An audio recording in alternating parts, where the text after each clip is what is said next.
I have to tell you, if you can hear the background music, things are great. We're enjoying ourselves out here today. It's the first Latin night that we've had in a while.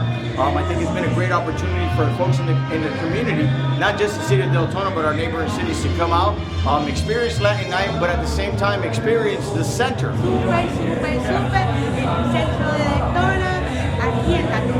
Definitely great, a lot of fun, a lot of dancing, a lot of sweating. I love the lights, I love the loud music, I just love the center. Just such a beautiful venue.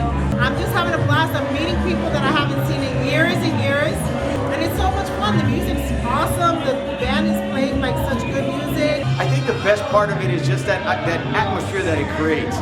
You know, we always talk about Deltona and being that quiet community, but here's an opportunity to show that, you know, Deltona is not what it used to be before. We're continuing to grow, we're continuing to adapt, and definitely events and activities like this are the ones that are going to bring people out of the community into the center and experience what we have here in the city of Deltona. For me, it's really connecting with people and listening to the great music. We need the community, we need the connection, we need, especially with what we've been through, just the joy and the dance and the music, kind of like, it just is a feeling of life.